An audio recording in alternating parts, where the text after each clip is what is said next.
नमस्कार दोस्तों, संकल्प मैथ्स क्लासेस में आपका स्वागत है। गांधी युग पार्ट 3 का आपसे हल कर रहे हैं हम।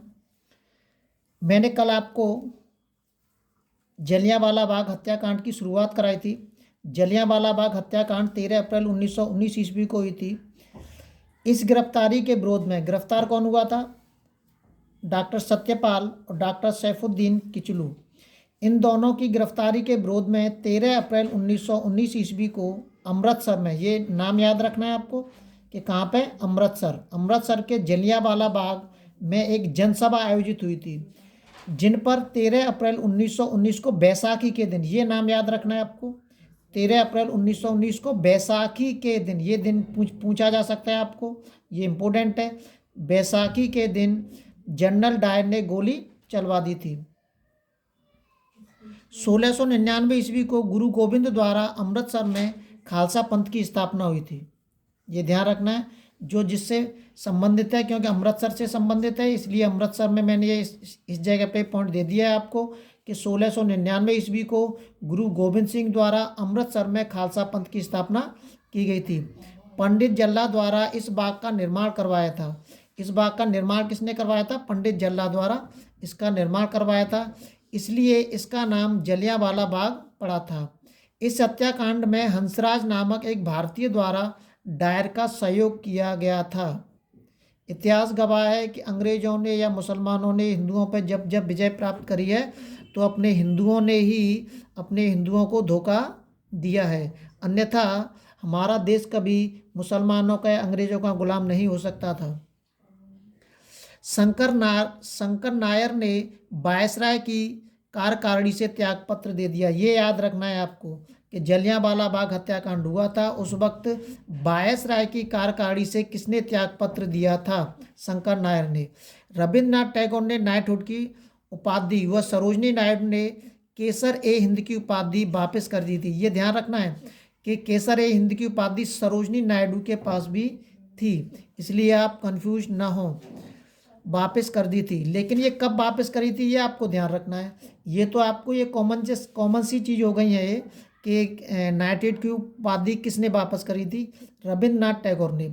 आपके सामने क्वेश्चन ऐसे आ सकता है कि रविन्द्रनाथ टैगोर ने नाइटहुड की उपाधि किस समय या किस हत्याकांड के विरोध में इसको वापस किया था? बड़े असंतोष के कारण 1 अक्टूबर 1919 को हंटर समिति, अब इस समिति का याद रखना है कि जलियांवाला बाग हत्याकांड के बाद कौन सी समिति का गठन किया गया था? हंटर समिति का गठन किया गया था, जिसमें ये याद रखना है कि उस समिति के अंदर 5 अंग्रेज थे और 3 भारतीय थे। ये भी आपको पॉइंट याद रखने हैं। अब ये 5 जो अंग्रेज थे वो कौन कौन थे? ये 5 अंग्रेज हैं आपके, इनके अंग्रेजों के नाम याद रखने हैं और इन भारतीयों के भी नाम याद रखने हैं। ये बहुत इंपॉर्टेंट है, कभी भी आपसे पूछे जा सकते हैं। अगला देखते हैं।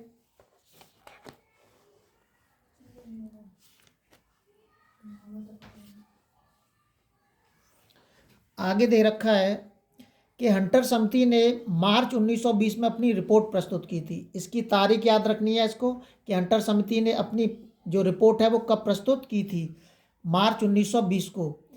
किंतु इसमें पूर्व ही सरकार ने दोषी लोगों को बचाने हेतु इंडोनिमिटी बिल पास कर दिया था, क्योंकि अंग्रेज हिंदुओं के खिलाफ हमेशा षड्यंत्र रचते रहते थे।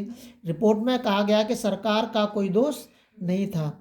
गांधी जी ने इस रिपोर्ट को पन्ने दर पन्ने निर्लज्ज सरकारी लीपापोती की संज्ञा दी थी। इस संज्ञा को विशेष ध्यान रखना है। कौन से को? इस वाले पॉइंट को, जो लाल अक्षरों में लिखे हुए हैं।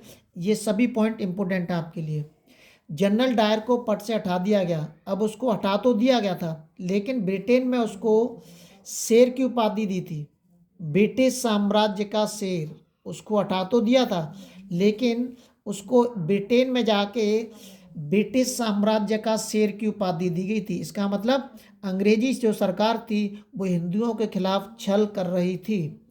भारतीय राष्ट्रीय कांग्रेस ने इस घटना की जांच के लिए अब मदन मोहन मालवीय के नेतृत्व में एक जांच आयोग नियुक्त किया।